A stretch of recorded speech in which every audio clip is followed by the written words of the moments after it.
मीरा चरित सौभाग्य कुंवरी राणावत। राधा राधा राधा राधा राधा राधा राधा। लीला अनुभूति और अभिव्यक्ति। मीरा ने शीघ्र ही शस्त्रास्त्रों और अश्वचालन की आवश्यक योग्यता ग्रहण कर ली। अब वह अधिक समय श्यामकुंज में बिताने लगी। पूजा के पश्चात वह सुनी और पढ़ी हुई लीलाओं के चिंतन में खो जाती। वर्षा के दिन थे, चारों ओर हरितिमा छाई हुई थी। ऊपर गगन में मेघों की धक्का मुक्की से उनका हृदय रस बरस करके धरा को सिक्त कर रहा था। आंखें मुंदे हुए मीरा गिरधर के सन्मुख बैठी है। बंद नयनों के सन्मुख उमड़ती हुई कालिंदी के जल में एक हाथ से भरी हुई मटकी को थामे बैठी है। काले जल में श्याम सुंदर की परछाई देखकर वह पलक झपकाना भूल गई। यह रूप, ये कारे कजरारे दीर्घ दृढ़। मटकी हाथ से छूट गई और उसके साथ वह भी न जाने कैसे जल में जा गिरी। उसे लगा कि कोई जल में कूद गया है और दो सशक्त बाहुओं ने उसे जल से ऊपर उठा लिया। वह देह गंध, वह स्पर्श, किंतु कौन है यह उपकारी? उसने साहस कर नेत्र उघाड़े। यह तो उसी प्रतिबिंब का बिंब है। वह उसे उठाए हुए घाट की सीढ़ियां चढ़ता हुआ उसी की ओर देख रहा था। उसे सचेत हुई देख वह अकारण उपकारी मुस्करा दिया धीरे से। वह यह निर्णय नहीं कर पाई कि कौन अधिक मारक है, दृष्टि या मुस्कान। निर्णय हो भी कैसे, बुद्धि न जाने कहाँ लोप हो गई।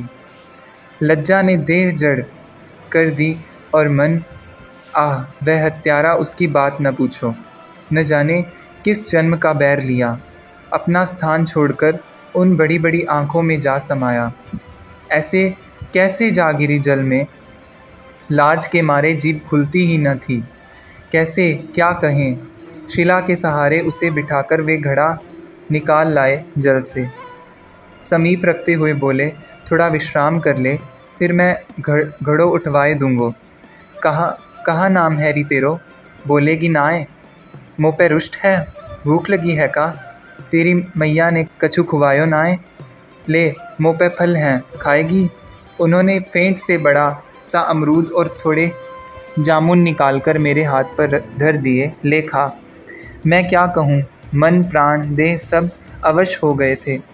उनकी बात के उत्तर में केवल 2 आंसू ढुलक पड़े नेत्रों से। अरे तू रोवे क्यों? यानी क्यों है? रोवे मत ना, मोसो सहयो न जाए। अपने हाथ से मेरे मुख पर लटकती केशों की लट को एक ओर करके अति स्नेहपूर्ण स्वर में आग्रह किया। बोलेगी नाई मोसो? मेरे होठ फड़फड़ा कर रह गए। वाणी को लज्जा ने बांध दिया। कहाँ नाम है तेरो?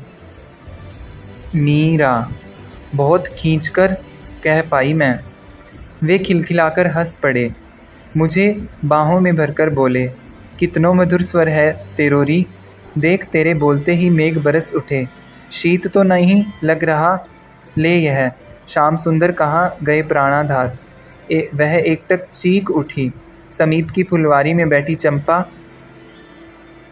और चमेली दौड़कर आई और देखा कि मीरा की आंखों से झरझर अश्रु झर रहे हैं। वह बहुत व्याकुल थी। दोनों ने मिलकर शीघ्रतापूर्वक शैया बिछाई और उसे उस पर सुलाया। चमेली ने दौड़कर दूधाजी को सूचना दी। वे आए। पंखा चलती हुई चंपा एक ओर हट गई। क्या हुआ बेटी? उन्होंने मस्तक पर हाथ फेरते हुए पूछा। कहाँ गए तुम? मुझे छोड़कर कहाँ चले गए? मीरा ने व्याकुल स्वर से कहा। उसी समय बाबा बिहारी दास जी भी आ गए। दूधाजी ने उनकी ओर संकेत करते हुए फिर कहा, आंखें खोल बेटा, देख कौन आए हैं। उसने धीरे से आंखें उघाड़ी और दीर्घ निश्वास छोड़ते हुए आंसू ढरकाते हुए धीमे स्वर में बोली, आप कौन हैं? मैं यहाँ कैसे आ गई? मेरे श्याम सुंदर कहाँ है? चारों ओर दृष्टि फेरकर और पुनः निश्वास छोड़कर मीरा ने पलकें मूंद ली। बंद पलकों के नीचे से अश्रुधारा बहने लगी। अब तो बाबा बिहारी दास जी का धैर्य भी छूट गया। श्री राधे कहते हुए वे अश्रुपात करने लगे। सायंकाल तक जाकर मीरा की स्थिति कुछ सुधरी तो वह तानपुरा लेकर गिरधर के सामने बैठ गई। कुछ समय तक उंगलियों के स्पर्श से तार झंकृत होते रहे, फिर हृदय के उद्गार प्रथम बार पद के रूप में प्रसरित होने लगे। मेहा बरस बो करे रे, मेहा बरस बो करे रे, आज तो रमैया म्हारे घरे रे, आज तो रमैया म्हारे घरे रे। नान्ही नान्ही बूंद मेघ घन, नान्ही नान्ही बूंद मेघ घन, बरसे सूखा सरवर भरे रे। घना दिनासु प्रीतम पायो, बिछुड़न को मोहि डर रे। मीरा कहे अति नेह जुड़ायो, मैं लियो पुरबलो वर रे। मीरा कहे अति नेह जुड़ायो, मैं लियो पुरबलो वर रे। पद पूरा हुआ तो मीरा का हृदय भी जैसे हल्का हो गया।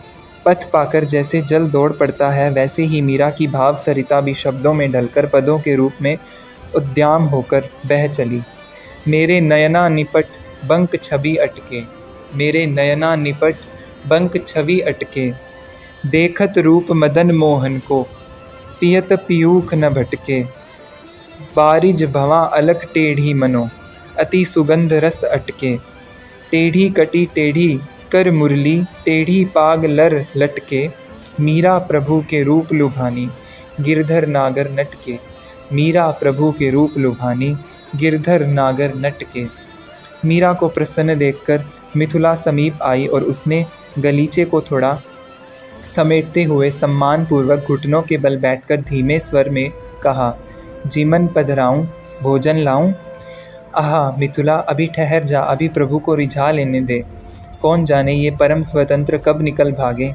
आज प्रभु पधारे हैं तो यहीं क्यों न रख लें, किसी प्रकार जाने न दें। ऐसे प्रभु जान न दीजे हो, ऐसे प्रभु जान न दीजे हो। तन मन धन करी बारणे, हृदय धर लीजे हो। आव सखी मुख देखिए, नैना रस पीजे हो। जिण जिण विधि रीझे, हरि सोही कीजे हो। सुंदर श्याम सुहावना, मुख देखा जीजे हो। मीरा के प्रभु श्याम जी, बड़ भागण रीझे हो। मीरा के प्रभु श्याम जी, बड़ भागण रीझे हो। मीरा जैसे धन्याति धन्य हो उठी। लीला चिंतन के द्वार खुल गए और अनुभव की अभिव्यक्ति के भी। दिनानुदिन उसके भजन पूजन का चाप बढ़ने लगा।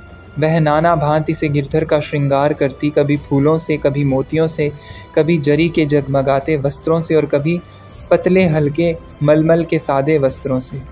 भांति भांति की भोजन सामग्री बनवाकर भोग लगाती, आरती करती और गा नाच कर उन्हें रिझाती। शीतकाल की रात में उठ उठ करके उन्हें ओढ़ाती और गर्मियों में रात को जाकर पंखा झलती। तीसरे चौथे दिन कोई न कोई उत्सव होता ही रहता। जय श्री मीरा, जय श्री गिरधर। राधा राधा राधा राधा राधा राधा।